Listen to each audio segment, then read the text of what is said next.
Here's Paul. Okay, thank you everybody for joining on September 19, 2021 Global Technopolitics Forum's weekly meeting. So this week we were busy working on 5G project. The white paper is coming out nicely, and maybe Paul would share it with you to have a look for if you have any comments on that one.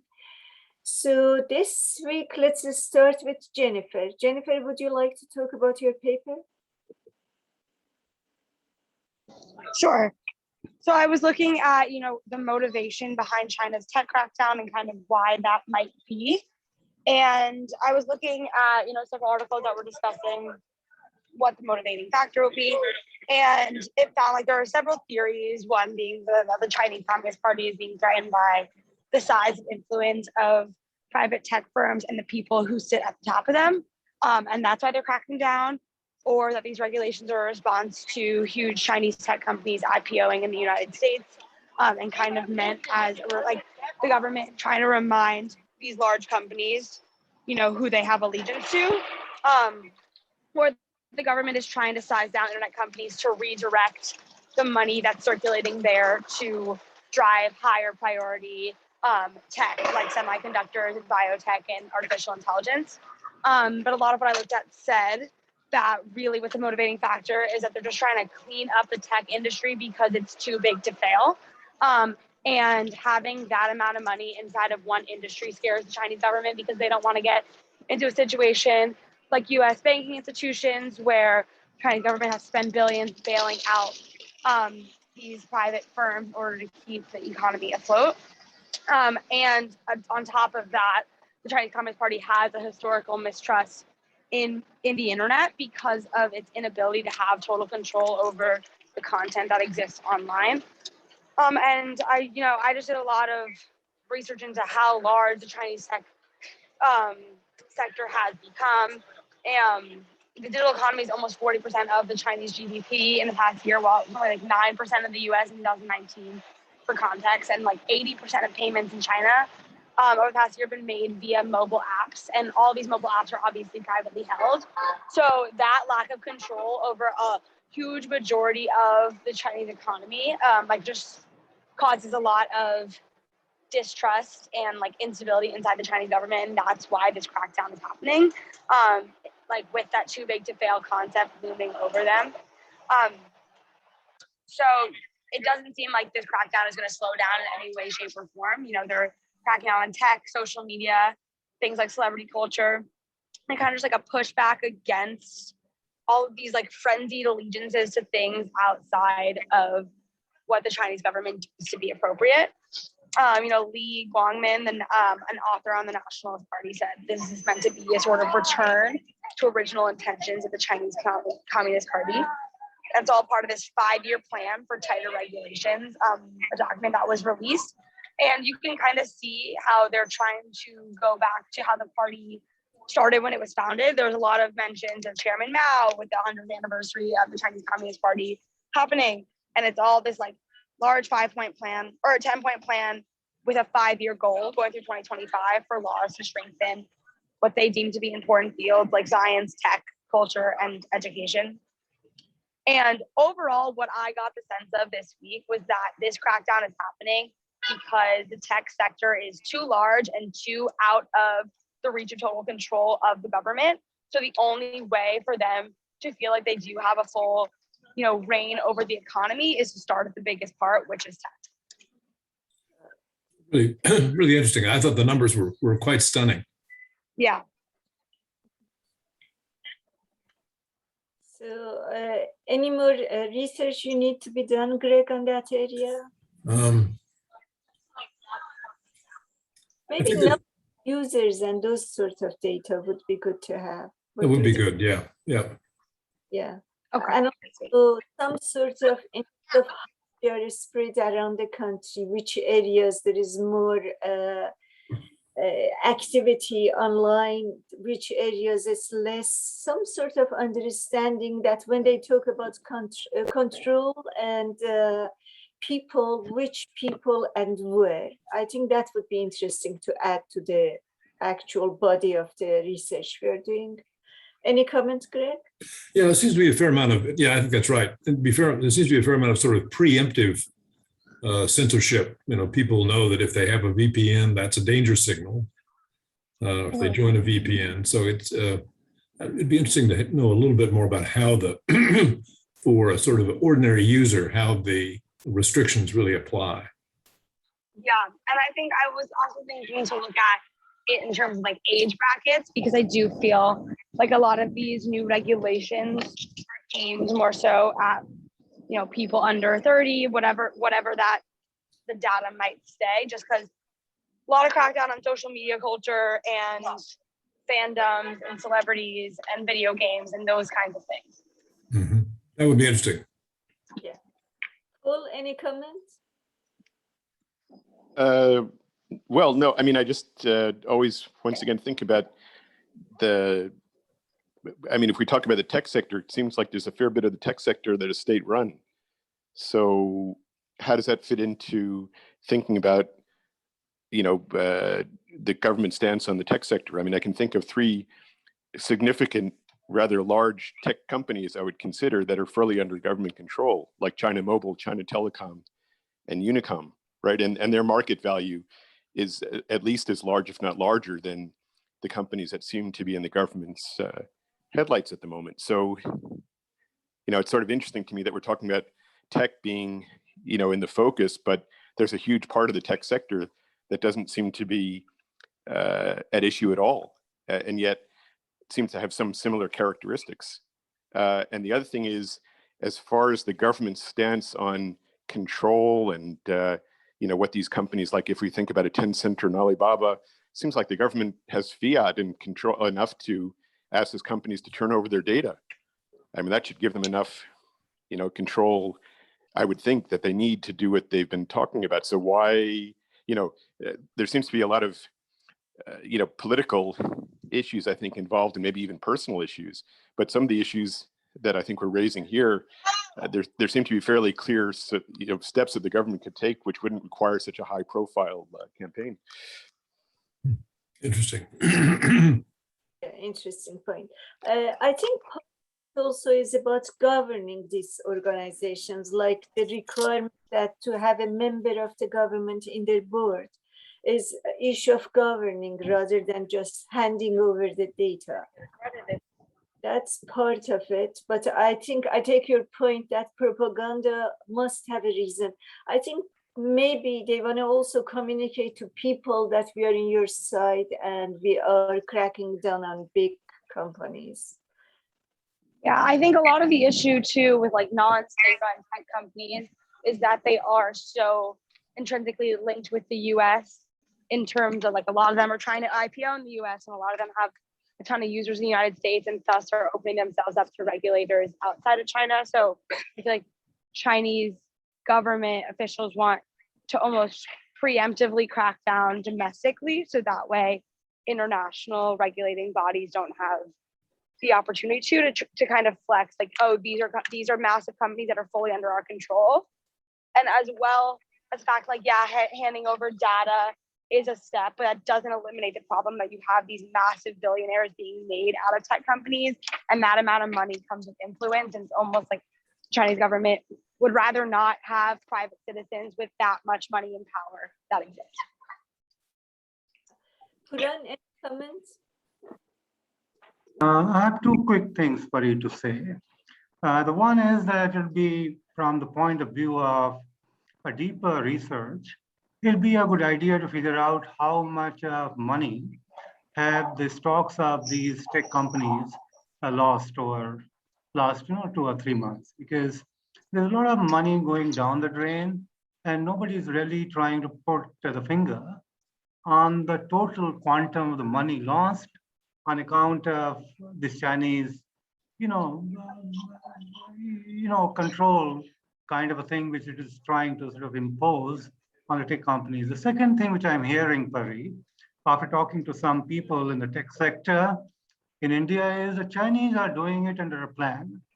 And that plan is that they really want to dismantle the so-called non-state-led companies and try to consolidate the tech sector.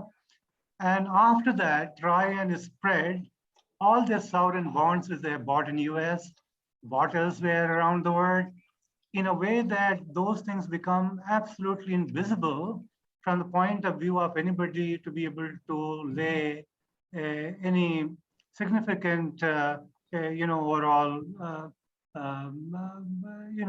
point whether or not Chinese government, which is the Politburo, is the one who is really going to do some bunkum around the sovereign bond. And the third thing which is going to follow through is that will be a larger picture which Chinese are going to really play on to, which is how do they really try and make other economies much more susceptible by tinkering with the sovereign bonds that they have bought around the world, including in the US. So it's a larger plot which Chinese are going to be playing. So what you are seeing is only the tip of the iceberg as of now. Interesting. Interesting, yeah. Any comment, Pooh? No, nothing particular. I mean, I guess I was just thinking about, once again, the whole issue of, I think the comment was made about these rather wealthy, founders of these tech companies or the management level. I mean, these people have been rich for the last 15 years. So why is it just now that the government's decided that they've gotten too rich? I mean, they haven't been any poorer 10 years ago than they are now. So it's sort of interesting that the government didn't take action. Why didn't they take action 5 years ago? Why didn't they take action 10 years ago? Just the fact of being rich doesn't seem to have been a real problem. I mean, it seems to indicate, and once again, I mean, I haven't looked too carefully at this, but you'd think that there may be some other internal problems that are going on. It's not so much that these people are rich, it's that there are a lot of people becoming poorer. Exactly. Right. Propaganda is actually for that.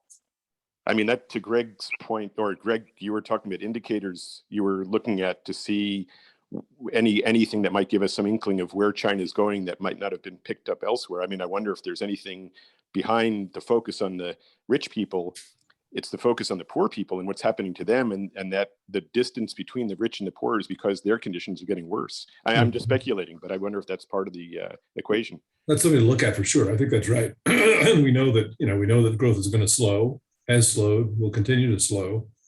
Their demographics are, they're about to the demographic cliff. So they're now looking at a future that's 2.5% growth, right? Not bad for us, but pretty terrible for China. So it is and as you say, then the inequality presumably is getting more and more visible. Well, and I think also these people like Pony Ma or Jack Ma or these people, they've been held as gods. I mean, by the common people. These people were champions of China. In fact, the government even, presented them as the answer to Steve Jobs, and the government was very happy. They said, "Hey, we have our own Steve Jobs. Don't worry about those Americans. We got our own guys." And there are plenty of rank and file Chinese who said, "Yeah, these are our guys. They've made it big, just like those Americans. We're not any worse than the U.S." So it seems strange then to chop down your champions that the people really believed in. That they, So I understand this issue of rich and poor, but you could go after plenty of guys who are running state-run companies who are plenty rich, But these guys were held up, especially when the government a few years ago was all about entrepreneurship and startups and all this kind of stuff. And they would point to these very people that they're going after now. So, I mean, I don't think anyone up until recently took a look at Jack Ma and said, this guy's so goddamn wealthy and we're so poor. They said, no, this guy's made it. He's our Chinese, savior. He's going to bring our company into the 21st century, right? So it's an interesting change of heart or thinking, that this issue of rich and poor gap growing doesn't quite tell the whole story, I don't think. Yeah, I think she mentioned that the next step is to win the mind and heart of Chinese people. And I think it's part of that propaganda, and it's more focused or directed at the very poor for whom the boom in technology didn't have much meaning, rather than the city people where these things matter to them, and they saw themselves as perhaps new entrepreneurs. It gave them hope and opportunity, felt that there are opportunities there. My feeling is it's more for that really poor side of the country. But that's what the government, at least, you know, a decade ago, was saying to those poor people. Hey, you want to get yourself out of poverty? Follow Jack Ma. Look to him. Right. He's the model for you to get out of poverty. The reason why you're in poverty is because you're not entrepreneurial enough. That was the messaging. I mean, I sat in China for a number of years and heard that every night on the news. And Premier Li's annual work report was all about what they call 创业, 创新, which is, you know, innovation and entrepreneurialism. And that was a message directed at the low castes of the society, saying, guys, you know, you're now, the economy overall is growing. We've lifted you out of poverty, but you can do really well for yourselves if you look to these guys as models, right? So I don't think that, you know, they were neglecting the poor. In fact, that was the messaging, is business will make you rich. In fact, that's their messaging to poor countries outside of China that they deal with. Hey, we're going to help you get rich through business. It's all about the commerce. And we got champions to show you who can, you know, proof points here. So anyway, I'm simplifying quite a bit, but I think the government has been taking full advantage of the success of a Tencent or an Alibaba. They're fully aware of the value of that to stimulate, you know, the hearts and minds, as you call it, Pari, of the rank and file, even the poorer people. You know, give them something to dream about. That's sort of something's gone wrong with it. Yeah, well, that's sort of a bigger puzzle for me, because it seems like we understand that Xi is in a big hurry, right? He's wants to get rich while they still can, before they get old. But many of his policies seem to be going in the opposite direction, including maybe this one, right? Certainly favoring the SOEs over the private sector. That's not a high growth approach. So lots of what he's doing seems to me to be somewhat puzzling, given his own position as a man in a great hurry. I think it's a repositioning. I think that recently there has been a step back, evaluating and repositioning in many issues, in various issues. So we see a change of policies taking place right now. So I think a decade ago, there was a different story. This decade, perhaps, you know, a different direction, different policies, different focuses. That's how it looks to me. Yeah. So next thing, maybe Puran has sent an article on diplomacy. Particularly interesting to me was the concept of civilization state, I think. Puran, would you like to talk about that? Absolutely, Pari. I mean, this is the piece which I wrote upon the request which was made to me by Oslo Peace Forum. And it sort of got in there, and then they said, you know, if you would still like to go out and publish, you are free to do it. And then I sent it to some think tanks in Europe. And the first think tank in Europe has just published it. It is all about two things, Pari. One is that, you know, there is a lot of talk in India, and so is in China. These two countries in Asia seem to be too big to fail. And therefore, they might, on the surface, look like fighting and rivaling and competing with each other. It will be very hard for the two, you know, Asian countries to be able to decouple from each other completely. And then the theory being woven around that argument is all about civilization. India and China led, you know, the whole, you know, universe, not very far to away. And then people are trying to figure out what is the one thing that sort of binds these two countries together. And then the whole issue of civilizational state comes in. And I have been following certain things in China, and also talking to, you know, people who are basically diplomats and have spent a lot of time in China. And they are telling, you know, very openly, that it's very hard, one, to understand China, what is happening there. Nobody knows about it. The whole lot of Chinese negotiations is a very long drawn kind of process. So nobody really knows what is happening in China. And then there's a lot of talk about Chinese military. I mean, I have not really come to read or understand any hard conflict where Chinese military has engaged and won that kind of a war. It looks pretty unlikely that China will really try and get into any hard conflict with anybody. They are getting rattled by Quad. They're being rattled by American interest in Asia for reasons known to everybody. And now you have, US, then UK and Australia sort of combing up together. And very soon we are going to have a Quad meeting in person in the US, where Indian Prime Minister is also going to be there. So all that I'm trying to say there is that 21st century diplomatic endeavors are unlike any other. So while you might compete with each other, but then other interests will really bring you closer to each other, maybe because of geography that you live in, or maybe you are too big to fail, or maybe your markets are too wide to, sort of go on to miss out on that. So I'm just trying to sort of lay out a new paradigm.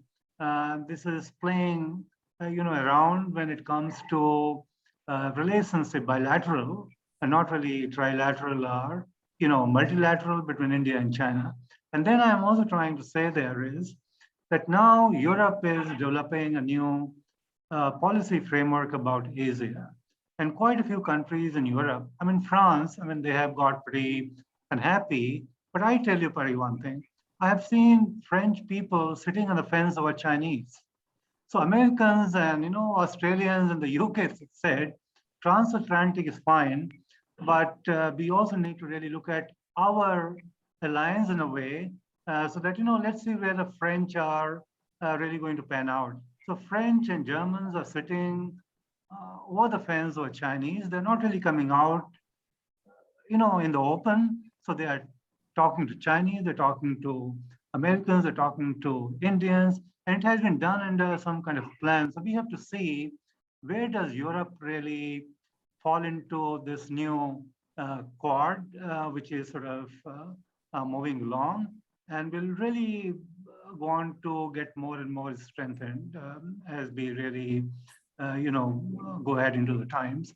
So this is a broad sort of a picture, but as you rightly said, I'm trying to pin the two countries' overall diplomatic pursuits and endeavors, pinning the whole civilizational state idea, which was missed out for quite some time.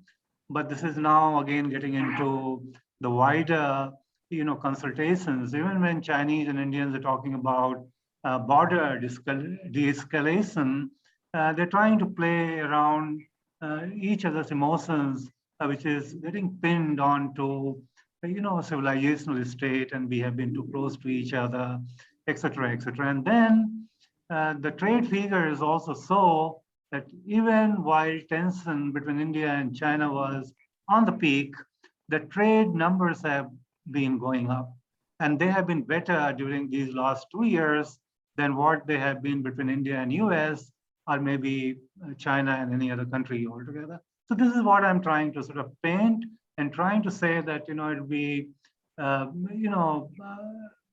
what should I say, juvenile to think that whatever Chinese are doing, is that really for real, or they are really trying to up the ante to bring, countries both in the region and also beyond to what they really want them to be doing, rather than these countries wanting Chinese to do what they would really want Chinese to do, so to say. There's a broad picture that I've been trying to lay out there. Sorry. Oh, look forward to it. I look forward to reading it. Yes, I sent you a link. We will publish it. I just haven't had time to look after publications, but it will be published in our website, and Thank you. we'll have a link for all of you. Great. Thank you. Any other comments about anything? Greg, is there anything you want to mention? No, don't think so. No, not. Yeah. As you started with the 5G paper, which has actually turned out to be quite good, I think. And anybody who wanted to take a look at it, that would be great. It still needs a teeny bit more work, but mostly it's there. It's very much a good and sophisticated primer, but then it does lay out in quite a lot of detail the geopolitics, particularly the controversy about Huawei. Yeah, that would be published hopefully within a week or two once we finish the styling and, you know, late final details. Anything else anybody wants to comment? No? Well, thank you everybody for being here. And Paul, did you say something? Oh, no. I was just, but I do have a China paper that I just came across this morning that I'll share that might be of some value for the research that's being done. Great. Thank you. Yes. Well, thank you everybody for being here, and I wish you a wonderful week ahead and see you next week. Thank you. Thank you. Bye. Thank you. Bye-bye. Take care. Bye-bye. Thank you.